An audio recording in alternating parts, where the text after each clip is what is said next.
अखंड ज्योति अक्टूबर 2021। शीर्षक है हाथों का उपयोग और तदनुरूप व्यक्तित्व। ब्रह्म वर्चस्व देव संस्कृति शोध सार भाग 150।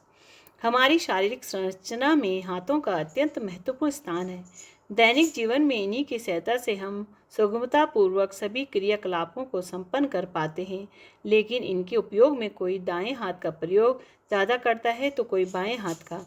जन सामान्य की धारणाओं में भी दाएं हाथ से कुछ विशेष कार्य करने व इसका अधिक उपयोग करने वालों को बाएं हाथ वालों की तुलना में ज़्यादा अच्छा समझा जाता है।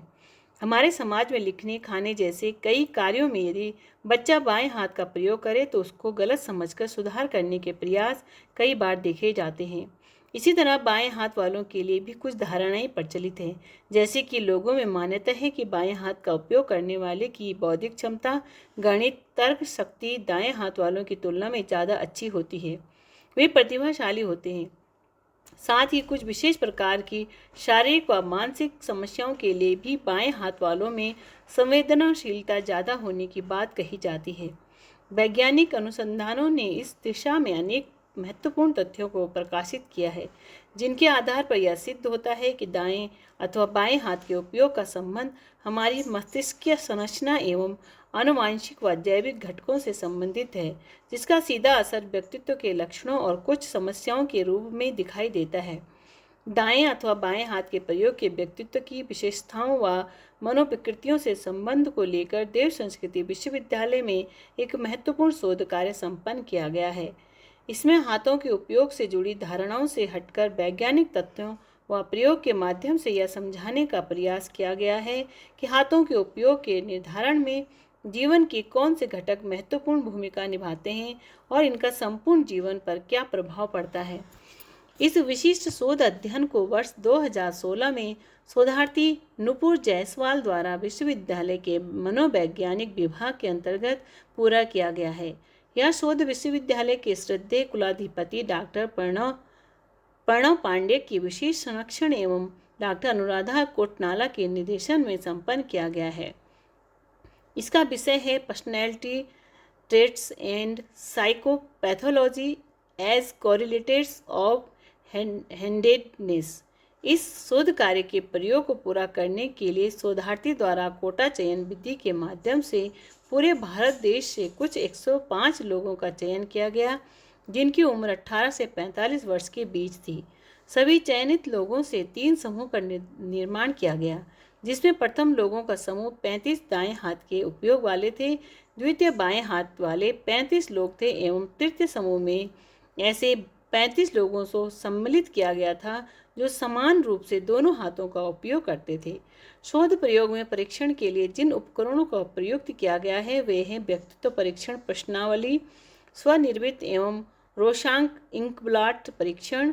व्यक्तित्व लक्षणों को ज्ञात करने के लिए शोध में गुणों एवं विशेषताओं के आधार पर 5 बिंदुओं का निर्धारण किया गया है। ये 5 बिंदु हैं। पहला, खुलापन अर्थात स्पष्टवादिता के भावों का प्रदर्शन, रोमांचक कार्यों में भागीदारी, विचार, कल्पना और अनुभवों की बहुलता, सादगी आदि। दूसरा, सजगता या चेतनता।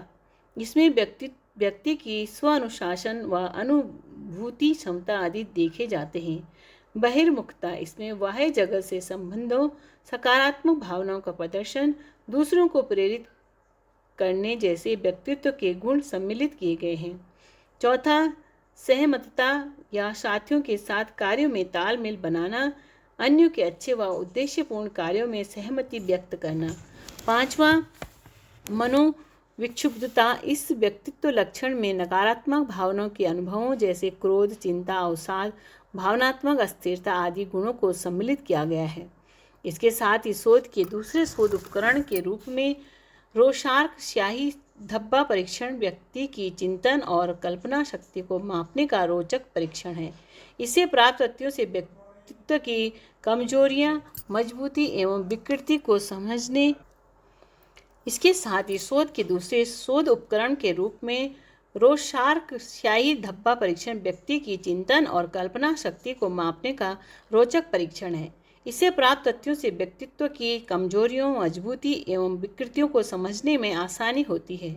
उक्त परीक्षणों से प्राप्त आंकड़ों का शोधार्थी द्वारा सांख्यिकीय विश्लेषण किया गया, जिसके फलस्वरूप शोध निष्कर्ष के रूप में यह तथ्य सामने आया है कि हाथों के प्रयोग का व्यक्तित्व के लक्षणों और मनोविकृति विज्ञान के अंतर्गत आने वाले व्यक्तित्व के पहलुओं से सीधा संबंध है।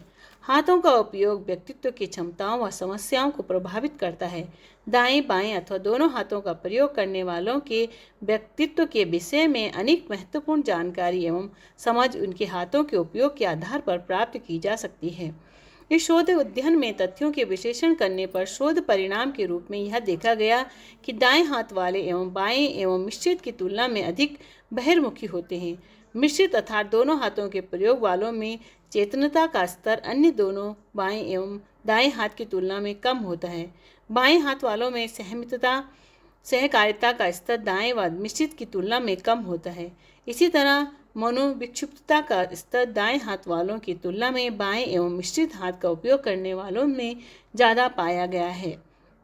बौद्धिक क्षमता का स्तर मिश्रित हाथ वालों में अन्य दोनों की तुलना में उच्च पाया जाता है, लेकिन भावनात्मक परिपक्वता दाएं हाथ वालों में उच्च देखी गई है।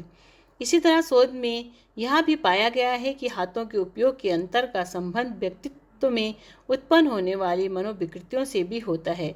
जैसे बाएं हाथ वालों में भावनात्मक अपरिपक्वता, आत्महीनता, कमजोर समायोजन, चिंता, संदेह, उग्रता आदि लक्षण मिलते हैं।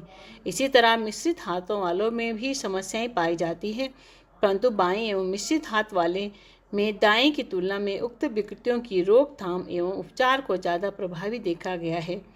यह शोध अध्ययन दर्शाता है कि किसी व्यक्ति के दाएं हाथ अथवा बाएं हाथ अथवा दोनों हाथों का प्रयोग यूं ही संयोग या आदत मात्र नहीं होती है, किंतु इसके पीछे एक गहरा विज्ञान समाहित है।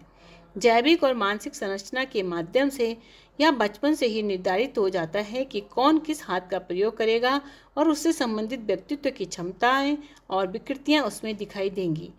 इस शोध का अर्थ यह निकलता है कि प्रथम तो हमें बाएं हाथ अथवा अन्य हाथ के उपयोग करने के तरीकों से संबंधित भ्रांतियों व धारणाओं से उभरना चाहिए और ऐसे ही मामलों में लोगों को जागृत करना चाहिए।